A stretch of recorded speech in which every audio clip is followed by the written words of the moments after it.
नमस्कार, डॉक्टर रोज़ी शाह। आज हम बीए सेकेंड ईयर के सेकेंड पेपर में नया टॉपिक समझने जा रहे हैं। आज हम परिवार के बारे में जानेंगे। इससे पूर्व भी फर्स्ट ईयर में मैं आपको परिवार के संबंध में बता चुकी हूँ, लेकिन आज मैं आपको ग्रामीण परिवारों के बारे में विशेष रूप से बताने जा रही हूँ। भारतीय ग्रामों में भी हमें विभिन्न सामाजिक संस्थाएं देखने को मिलती हैं, जिनके माध्यम से ग्रामीणों की सामाजिक, आर्थिक, धार्मिक, राजनीतिक आवश्यकताओं की पूर्ति होती है। ये संस्थाएं ही ग्रामीण संस्कृति के रक्षक हैं। ग्रामीण लोगों के व्यवहार में संस्थाएं ही अनुरूपता पैदा करती हैं और सामाजिक नियंत्रण बनाए रखती हैं और लोगों का मार्गदर्शन करती हैं। संस्थाएं ही ग्रामीण समाज में व्यक्ति की परिस्थिति, अधिकार और दायित्व का निर्धारण करती हैं। इस प्रकार ग्रामीण संस्थाएं ग्रामीण जीवन को आधार प्रदान करती हैं। ग्रामीण संस्थाएं सरल प्रकृति की होती हैं, उनमें धर्म की प्रधानता होती है। ग्रामीण सामाजिक संस्थाओं पर परिवार, जाति और रूढ़ियों का स्पष्ट प्रभाव देखा जा सकता है। ग्रामों में संस्थाओं की बहुलता पाई जाती है। संयुक्त परिवार, नातेदारी, धर्म, शिक्षा, ग्राम पंचायत, जाति पंचायत, जजमानी व्यवस्था आदि ग्रामीण भारत की प्रमुख सामाजिक संस्थाएं हैं। ग्रामीण संस्थाओं में परिवार का प्रमुख स्थान है। पूरा परिवार ही ग्रामीण समाज की मुख्य आधारशिला है। जैसा कि आप जानते हैं, परिवार को अंग्रेजी में फैमिली कहते हैं और ये फैमिली शब्द मिडिल इंग्लिश के शब्द फैमिली से बना है, जिसका उद्गम लैटिन शब्द फैमिला से हुआ है। परिवार से अर्थ है माता पिता और उनकी संतानें जो एक स्थान पर अथवा अलग अलग रहते हों से है। एक पुरुष की पत्नी और संतानें परिवार कहलाता है। व्यक्तियों का समूह जो रक्त एवं विवाह से संबंधित हों परिवार में आते हैं। इस संबंध में मैं आपको मैकाइवर और पेज की परिभाषा बताना चाहूँगी। मैकाइवर और पेज के अनुसार परिवार पर्याप्त निश्चित यौन संबंध द्वारा परिभाषित एक ऐसा समूह है जो बच्चों के जनन एवं लालन पालन की व्यवस्था करता है। एडी रॉस ने परिवार की परिभाषा अपनी पुस्तक Hindu family in its urban setting में समाजशास्त्रीय परिभाषा प्रस्तुत की है। उनके अनुसार परिवार मनुष्यों का एक समूह है, सामान्यतः एक विशेष प्रकार के बंधुत्व संबंध से संबंधित होते हैं, जो एक गृहस्थी में भी रह सकते हैं और उनकी एकता, कर्तव्य और अधिकार, भावना और सत्ता के प्रतिमानों में विद्यमान है। एडी रॉस की इस परिभाषा के अनुसार मैं आपको बताऊंगी परिवार के जो प्रमुख तत्व हैं वे क्या हैं। परिवार एक समूह है। सभी ने मतलब रॉस ने भी और अन्य विद्वानों ने भी परिवार को एक समूह बताया है, लेकिन परिवार एक ऐसा समूह है जिसके सदस्य बंधुत्व संबंधों से संबंधित होते हैं। मान्यता प्राप्त संबंध परिवार के सदस्य समाज द्वारा मान्यता प्राप्त विवाह, रक्त और गोद संबंधों से संबंधित होते हैं। विवाह, रक्त और गोद संबंध होना सब कुछ नहीं है। उनके समाज के प्रतिमानों जैसे जनरीति, प्रथा, कानून, संस्था, धर्म आदि के द्वारा वे संबंध मान्य होना भी आवश्यक है। विवाह संबंध परिवार में पति पत्नी के संबंधी विवाह द्वारा स्थापित होते हैं, यानी विवाह के बाद ही पति जो वर और वधू पति पत्नी बनते हैं। परिवार में पति पत्नी के संबंध विवाह द्वारा स्थापित होती हैं। परिवार की स्थापना या निर्माण के लिए ये ज़रूरी है कि स्त्री और पुरुष अपने समाज द्वारा मान्यता प्राप्त विवाह के विधि विधान से परिवार का निर्माण करें। इस संबंध में मुरडॉक के विचारों को जान लें। उन्होंने लिखा है कि अगर स्त्री पुरुष साथ साथ रहते हैं और उनका विवाह नहीं हुआ है, लेकिन उनके संतान पैदा हो जाती है, तो समाज ऐसी संतान को अवैध संतान मानता है, जिसे अपने जैविकीय पति की संपत्ति तथा अन्य बातों में कोई कानूनी अधिकार प्राप्त नहीं होता है। इसीलिए परिवार का निर्माण विवाह संस्था द्वारा होना आवश्यक है। रक्त संबंध। परिवार में अनेक रक्त संबंधी होते हैं, परंतु इन रक्त संबंधियों का संबंध समाज द्वारा मान्यता प्राप्त होना भी अति आवश्यक है। जैसे अवैध संतान रक्त संबंधी होते हुए भी सामाजिक या कानूनी दृष्टि से संबंधी नहीं होते हैं। पिता पुत्र, माता पिता पुत्री, माता पिता पुत्री, भाई भाई, बहन बहन और भाई बहन रक्त संबंधी एकांकी परिवार में रहते हैं। गोद संबंध। समाज में संतान गोद लेने की व्यवस्था होती है। जब कोई दंपति के कोई संतान नहीं होती पैदा, तो वह किसी अन्य दंपति की संतान समाज द्वारा निर्धारित रीति रिवाजों के कानून के अनुसार गोद ले लेता है। गोद का दस्तूर पूरा होने पर संतान के अपने जैविकीय माता पिता से सामाजिक और कानूनी संबंध समाप्त हो जाते हैं और जिस दंपति ने उस संतान को गोद लिया है उसके सारे कानूनी, सामाजिक, वैधानिक, आर्थिक, नैतिक संबंध उस गोद लिए बच्चे के उस माता पिता के साथ स्थापित हो जाते हैं। परिवार की संरचना। परिवार की संरचना बंधुत्व संबंधों द्वारा बनती है। एकांकी परिवार की संरचना पे पति पत्नी और उनकी अविवाहित संतानें होती हैं। संयुक्त परिवार में इनके अतिरिक्त और संबंधी भी होते हैं, जिनके अनुसार संयुक्त परिवार के विभिन्न प्रकारों की संरचना बनती है। प्रकार्यात्मक पक्ष। परिवार का प्रकार्यात्मक पक्ष जानना भी जरूरी है। परिवार के दो पक्ष होते हैं, एक संरचनात्मक और दूसरा प्रकार्यात्मक। संरचनात्मक पक्ष की मैंने अभी आपको व्याख्या दी थी। समाजशास्त्रीय दृष्टिकोण से परिवार का प्रकार्यात्मक पक्ष विशेष महत्वपूर्ण है। प्रकार्यात्मक दृष्टि से परिवार के कार्य, यौन संबंध की व्यवस्था, संतानोत्पत्ति, बच्चों का पालन पोषण, समाजीकरण, शिक्षा देना तथा आर्थिक, सांस्कृतिक, मानसिक संरक्षण देना और सामाजिक नियंत्रण होते हैं। ये परिवार के प्रकार्यात्मक पक्ष हैं। संरचनात्मक पक्ष मैं आपको पहले बता चुकी हूँ।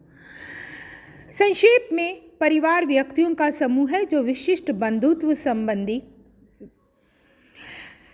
संबंधों, विवाह, रक्त और गोद से संबंधित होते हैं, जो समाज द्वारा मान्यता प्राप्त होते हैं। वे साथ साथ अथवा अलग अलग रह सकते हैं। सदस्यों में परस्पर यौन संबंधों की व्यवस्था, प्रजनन, समाजीकरण, सामाजिक नियंत्रण, कर्तव्य और अधिकार भावना एवं सत्ता के प्रतिमान आदि से संबंधित संबद्धता होती है। ग्रामीण परिवार की विशेषताएं। अब मैं आपको ग्रामीण परिवार की विशेषताओं के संबंध में बताऊंगी। विश्व के सभी कृषि प्रधान समाजों में परिवार का संयुक्त रूप देखने को मिलता है। इसमें केंद्रीय परिवार की तुलना में सदस्यों की संख्या अधिक होती है और 2-3 पीढ़ियों के सदस्य साथ साथ रहते हैं। ग्रामीण परिवार अधिकांशतः पितृस्थानीय, पितृवंशीय, पितृसत्तात्मक होते हैं। ऐसे परिवारों में संपत्ति का हस्तांतरण पिता से पुत्र को होता है और बच्चों का वंश पिता के परिवार द्वारा दिया जाता है या पिता से पुत्र को प्राप्त होता है और विवाह के बाद पत्नी पति के घर पर आकर रहती है। ग्रामीण पर्यावरण में ग्रामीण परिवारों को प्रभावित कर उन्हें एक विशिष्ट स्वरूप प्रदान किया है। उसी संबंध में, ग्रामीण परिवार के संबंध में अब मैं ग्रामीण परिवारों की कुछ विशेषताएं आपके साथ साझा करने जा रही हूँ। सबसे पहले अधिक सजातीयता। इस संबंध में देसाई कहते हैं कि ग्रामीण परिवार नगरीय परिवारों की तुलना में अधिक सजातीय, स्थिर, संगठित, सजीव रूप से कार्य करने वाला होता है। परिवार के पति पत्नी, माता पिता और बच्चों के बीच पाए जाने वाले संबंध शहरी परिवारों की अपेक्षा अधिक स्थिर, प्रगाढ़ होते हैं। सदस्यों के विचारों, विश्वासों, आदर्शों, मूल्यों और कार्यों करने के तरीके में समानता पाई जाती है।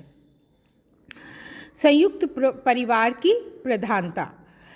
यहाँ पर ये दो पॉइंट्स आपस में शामिल हो गए हैं। ये दूसरा पॉइंट जो मैं आपको बता रही हूँ वह है संयुक्त परिवार की प्रधानता। कृषक गृहस्थी पर आधारित ये अगला पॉइंट है। तो मैं दूसरा पॉइंट बताऊँ आपको। सबसे पहले संयुक्त परिवार की प्रधानता। ग्रामीण परिवारों में संयुक्त परिवार की प्रधानता होती है। ऐसे परिवारों में 3 या 3 से अधिक पीढ़ियों के सदस्य साथ साथ रहते हैं। साथ साथ रहते हैं से मतलब खाते पीते हैं, उनकी एक ही रसोई घर होता है, उनकी संपत्ति सामूहिक होती है, वे सभी सामान्य पूजा में भाग लेते हैं। ऐसे परिवारों में कई बार विवाह संबंधी व अन्य नातेदार भी, जो रिश्तेदार भी आकर रहने लगते हैं। विधवा और परित्यागता बहनें और बेटियां भी पुनः पिता के संयुक्त परिवार में आकर रहने लगती हैं। परिवार के सभी सदस्य आपस में अधिकारों एवं दायित्वों से बंधे हुए होते हैं। अब जो तीसरा पॉइंट मैं आपको बता रही हूँ, इसमें तीसरी विशेषता जो बता रही हूँ वह है कृषक गृहस्थी पर आधारित। ग्रामीण परिवारों का मुख्य व्यवसाय खेतीबाड़ी कृषि है। परिवार के सभी सदस्य कृषि कार्य में लगे होते हैं, इसीलिए ग्रामीण परिवारों को कृषक परिवार भी कहते हैं। ग्रामीण परिवारों को कृषक परिवार भी कहते हैं। कृषक गृहस्थ को बल प्रदान करने में नातेदारी संबंध, सामूहिक निवास, सामूहिक भूमि तथा आर्थिक क्रियाओं का सामूहिक रूप से संपन्न करना एक महत्वपूर्ण कारण है। परिवार की भूमि सामूहिक होने से सभी सदस्य सहयोग द्वारा उस भूमि पर कार्य करते हैं। ग्रामीण परिवार एक आर्थिक इकाई भी हैं, जिनका संचालन परिवार का सबसे वयोवृद्ध व्यक्ति करता है। अधिक अनुशासन एवं अन्यों आश्रितता। नगरीय परिवारों की तुलना में ग्रामीण परिवार अधिक अनुशासित होते हैं। यहाँ बड़े बुजुर्गों का पूरा सम्मान होता है, उनकी आज्ञा का उल्लंघन नहीं किया जाता। अगर कोई करता है तो उसे सामाजिक निंदा का सामना करना पड़ता है। परिवार का वयोवृद्ध व्यक्ति सभी सदस्यों पर कंट्रोल, नियंत्रण रखता है। परिवार ही व्यक्ति की सामाजिक, आर्थिक, राजनीतिक और मनोरंजन संबंधी आवश्यकताओं की पूर्ति करता है। कहने का अर्थ है कि जो सदस्य हैं परिवार के, वो परस्पर उनमें निर्भरता पाई जाती है, और इस निर्भरता को हम बीमारी, बुढ़ापा और कठिनाई के समय देख सकते हैं। सभी सदस्य ऐसे में परस्पर एक दूसरे की सहायता करते हैं। नगरों की तरह गांव में विशिष्ट हितों की पूर्ति करने वाले द्वैतिक संस्थाएं नहीं हैं। पारिवारिक अहमता की प्रबलता। इस बिंदु में मैं आपको अहम मान्यता की प्रबलता के अंतर्गत ये बताना चाह रही हूँ, डोमिनेंस ऑफ फैमिली ईगो। परिवार जो है ग्रामीण सामाजिक संगठन की आधारशिला होती है। परिवार का प्रभाव सभी आर्थिक, राजनीतिक, सामाजिक, शैक्षणिक, धार्मिक क्षेत्रों में देखा जा सकता है। ग्रामीण परिवार के सदस्यों में पारस्परिक आश्रितता, निर्भरता यानी एवं व्यक्तिगत रूप से परिवार पर निर्भरता नगरीय परिवारों की तुलना में अधिक पाई जाती है, जिसके परिणाम स्वरूप सदस्यों में पर आपस में एकता और सहयोग पाया जाता है। परिवार में व्यक्तिगत भावना के स्थान पर सामूहिक चेतना पाई जाती है।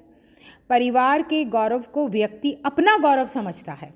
जो मैं बात कर रही हूँ ना, पारिवारिक अहम मान्यता की प्रबलता में, उसमें परिवार के गौरव को व्यक्ति अपना गौरव समझता है। परिवार के किसी सदस्य द्वारा गलत कार्य करने पर, निंदनीय कार्य या घृणित कार्य करने पर सारे परिवार की प्रतिष्ठा को आंच आती है।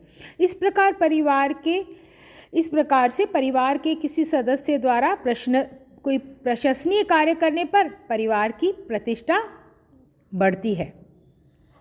परिवार में पिता की सत्ता।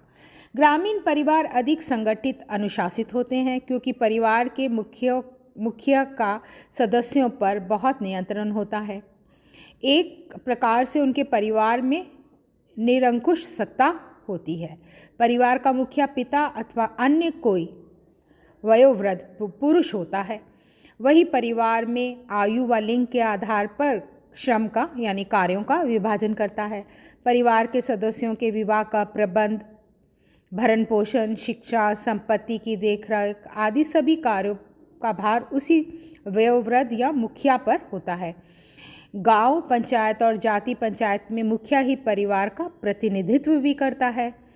पारिवारिक विवादों को भी वही तय करता है। ग्रामीण परिवार के मुखिया की विभिन्न भूमिकाओं का उल्लेख करते हुए देसाई इस संबंध में लिखते हैं कि परिवार के मुखिया को परिवार के शासक, पुरोहित, गुरु, शिक्षक तथा व्यवस्थक होने की सत्ता और अधिकार रहे हैं।